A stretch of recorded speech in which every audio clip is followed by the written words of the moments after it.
Hello viewers, মোৰ নাম prince আৰু আপোনালোকে চাই আছে আজি মোৰ বিজনেছৰ বিষয়ে। মোৰ বিজনেছ হয় PNP Goods and Service। মই এজ এ ডিষ্ট্ৰিবিউটৰ কাম কৰোঁ পুৰ অল অভাৰ নৰ্থ ইষ্ট আৰু মোৰ দোকানৰ নাম হ'ল PNK ডেকোৰেটিভছ। এইটো চিটুৱেটেড হয় মঙলদৈ টাউনশ্বিপ। এইটো এটা একজেক্টলি টাউনশ্বিপৰ পৰা নিয়াৰলি 8 to 7 কিলোমিটাৰ দূৰত আছে। এইটো গাঁৱটো পিপৰা দোকান বুলিও কয় বা বৰ্ণগাঁও বুলিও কয়।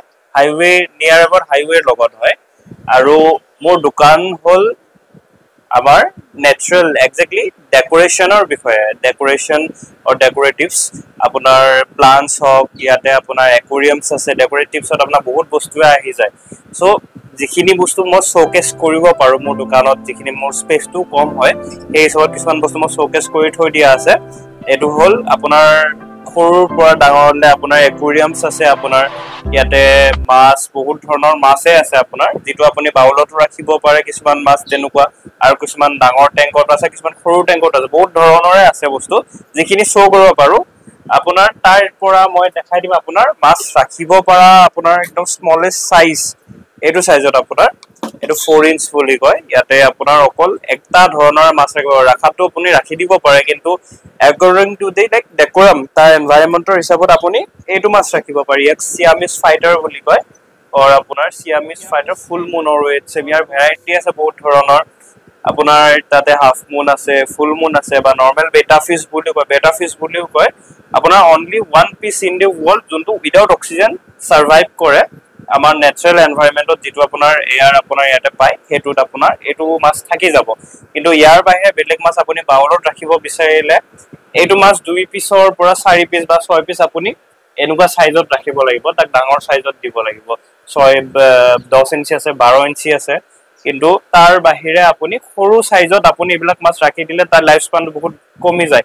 সি গুচি গ'লেতো থাকি দিব পাৰে বা এমাহ 2 মাহ 3 মাহলৈ, বা মৰি গ'লে আপোনাৰ এক ৰাতিটো মৰি যাব পাৰে। যেনেকুৱা মই ক'ম আপোনাৰ কিছুমান ৰাস্তাত আজিকালি লৈ কেনে বহি থাকে কিছুমান মানুহে, যে এনেকুৱা গল্ড ফিছ আপোনাৰ ৰাখে। গল্ড ফিছ আপোনাৰ স্পেচিয়েলি গল্ড ফিছ আপোনাৰ একুৰিয়াম ফিছ হয়, একুৰিয়ামত ৰখা ফিছ হয় উইথ অক্সিজেন। সি বাউলত যেতিয়া ৰাখি দিব আপুনি, সি থাকিব, কিন্তু তাৰ যিটো লাইফ স্পান হয় সেইটো কমি যায়, ড্ৰপ হৈ যায়। চ' মোৰ প্ৰিফাৰেঞ্চত আপুনি এইটো মাছ নাৰাখিবৰ কাৰণে ট্ৰাই কৰক। যিহেতু এটা ডাঙৰ বস্তু, এটা লিভিং বিং এটা হয়, তাক লিভিং বিঙৰ হিচাপে ট্ৰিট কৰিব, এজ এ শ্ব'কেছ ব্যৱহাৰ নকৰিব। যেনেকুৱা আপোনাৰ বহুত ধৰণৰ মাছ আছে, এইবিলাক আপোনাৰ সৰু মাছত এইবিলাক মাছো আছে আপুনি ৰাখিব পৰা, কিন্তু উইথ অক্সিজেন ৰাখিব লাগিব আপুনি এইবিলাক ফিছ। আৰু ডাঙৰত ৰাখিব লাগিলে আপোনাৰ এইবিলাক মাছ আছে ইয়াতে আপুনি ৰাখিব পাৰে ডাঙৰত, কিন্তু 2 পিচৰ পৰা 4 পিচ আপুনি সৰু একুৰিয়ামত ৰাখিব লাগিব, 2 ফুট 3 ফুট।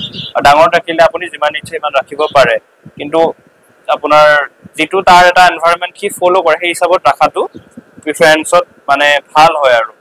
আৰু তাৰ হিচাপতে আপোনাৰ মাছ এইবিলাক মাছ আছে, এইবিলাক গাপ্পি বুলিও কয়। আপোনাৰ এইবিলাক মাছো সৰু মাছত ৰাখিব পাৰে, বিউটিফুল তাৰ পাখিবিলাক বহুত ধুনীয়া ধুনীয়া, তেনেকে মাছবোৰ ৰাখে মানুহে, দেখাত ভাল হয়। আৰু মোৰ হিচাপত আপুনি বস্তু এটা যেতিয়া ল'ব, সেইটো হিচাপত আপুনি ল'ব যে সৰুৰ পৰা ষ্টাৰ্ট কৰিব, তাক বস্তুটো বুজি ল'ব, বুজি কেনে তাৰপিছত আপুনি ট্ৰাই কৰিব, ট্ৰাই কৰি উঠি কেনে ষ্টাৰ্ট কৰিব বস্তুটো। আপুনি এজ এ শ্ব'কেছ ব্যৱহাৰ নকৰিব। যেনেকুৱা এই মাছটো মই ৰাখিছোঁ মোৰ তাত আছে, ই তাৰ এটা মোৰ ফ্ৰেণ্ডলি বা তাই সি বুজি পোৱা হৈ গৈছে, মোক জানা হৈ গৈছে। এয়া আপুনি দেখিব পাৰে সি মোৰ হাতটো খুটিয়াই আছে। চ' মানে বুজি পায় যাতে আপুনি শ্ব'কেছ হিচাপে ব্যৱহাৰ কৰিলে কি হয়, বস্তুটো আপোনাৰ লিভিং থিং হিচাপে থাকিব, কিন্তু আপোনাৰ মৰমীয়াল নহ'ব। চ' আপুনি মৰমীয়াল হিচাপে ব্যৱহাৰ কৰিব, চব বস্তুতে আপুনি মৰমেৰে ৰাখিব, সি যিমান দৰ তাৰ যাব লগা তাতকে বেছিকে যাব।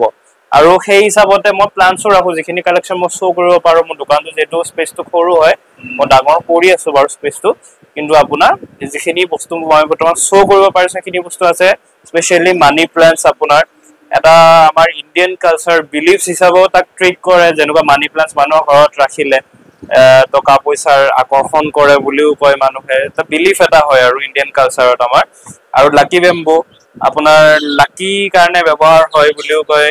আৰু একজেক্টলি মই ক'ম যে এইটো একৰ্ডিং টু দ্য বিলিফছ বিলিফৰ হিচাপত মানুহবিলাকে বা স্পেচিয়েল হিচাপতো বিলিভ কৰে তাৰ বাহিৰে এটা পজিটিভ ভাইব এটা ক্ৰিয়েট কৰে যেতিয়া আপুনি শুই উঠি কেনে আপোনাৰ আগত এটা প্লান্টছ এটা দেখিব সেই প্লান্টছটো আপোনাক এটা পজিটিভ ভাইব এটা ক্ৰিয়েট কৰিব যেটাৰ কাৰণে আপোনাৰ দিনটো ভালে যাব বা আপোনাৰ সেই বিলিফটো আপোনাৰ মনত থাকিব তেতিয়া আপোনাৰ দিনটো ভালে ভালে যোৱা আপোনাৰ এইটো মানে চান্স থাকে বা আপোনাৰ মনৰ পৰা যিটো ভাবিব সেইটো তেনেকুৱা হৈ যাব তো তাৰ বাহিৰে আপোনাৰ বিভিন্ন ধৰণৰ আপোনাৰ পেজছ আছে যৰ মই ইয়াতে শ্ব' কৰিব পৰা নাই কিন্তু আপুনি মোৰ তাত পাব আপুনি অল অভাৰ পেন ইণ্ডিয়া মোৰ ডেলিভাৰী এভেইলেবল আছে সব ধৰণৰ প্লান্টছ হওক বা আপোনাৰ এনিমেল হওক বা ফিছেছ হওক মই অল অভাৰ ইণ্ডিয়া মই ডেলিভাৰী দিওঁ আপোনাৰ সৰুৰ পৰা ডাঙৰলৈ আপোনাৰ এক্সটিক পেটছত আপোনাৰ আজিকালি মানুহে ঘৰৰ ভিতৰত খাপো ৰাখে বা আপোনাৰ যিটো আপোনাৰ পাইথন বোৱা পাইথন বুলি কয় সেইবিলাকো ৰাখে নন ভেনমাছ আৰু আপোনাৰ ক্ৰকডাইল ৰাখে সেইবিলাক আপুনি ৰাখিব পাৰে সেইবিলাকৰ কাৰণে যাৰ প্ৰয়োজন হয় আপুনি মোক কণ্টেক্ট কৰিব মোৰ কণ্টেক্ট নম্বৰ 8453560928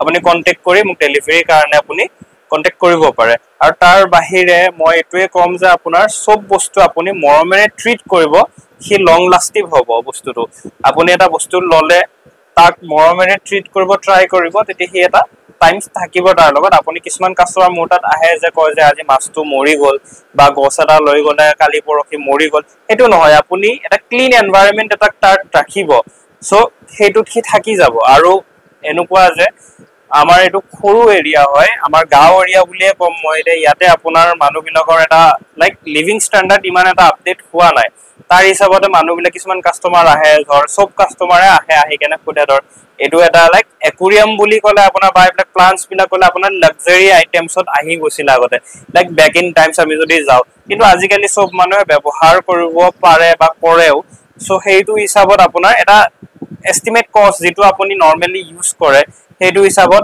আপোনাৰ এভেইলেবল কৰিছো মই যিমান পাৰো মোৰ ফালৰ পৰা মই ট্ৰাই কৰি আছো যেটা যিমান কমত পাৰো মই সেইটো বস্তু এভেইলেবল কৰা চব মানুহে বস্তুটো নি ট্ৰাই কৰক বা তাক এটা বস্তুটো মানে সৰুৰ পৰা আপুনি ট্ৰাই কৰি কেনে আপুনি সেই বস্তুটো ডাঙৰলৈ যাওক বস্তুটো বুজি ল'ব বুজি লৈ কেনে আপুনি যাতে বস্তুটো আপুনি ৰাখিব পাৰে সেই হিচাপত ট্ৰাই কৰিব তাক শ্ব'কেজ হিচাপে ব্যৱহাৰ নকৰিব আকৌ এবাৰ কৈছো চব বস্তু আপুনি শ্ব'কেজ হিচাপে ব্যৱহাৰ নকৰিব আপোনাৰ লাগতীয় বা যিবিলাক বস্তু আমি লিভিং মানে আমাৰ এনভাইৰনমেণ্টত আমি ব্যৱহাৰ কৰোঁ সেইটো হিচাপে আপুনি ব্যৱহাৰ কৰিব আৰু তাৰ কাৰণে মই পৰামৰ্শ দিম চ' সেইখিনিয়ে কথা আপুনি তাৰ বাহিৰে কিবা জানকাৰী যদি কিবা লাগে মোৰ পৰা কণ্টেক্ট কৰিব পাৰে মোৰ কণ্টেক্ট নম্বৰ শ্বেয়াৰ কৰি থৈ দিয়া আছে থেংক ইউ ছ' মাছ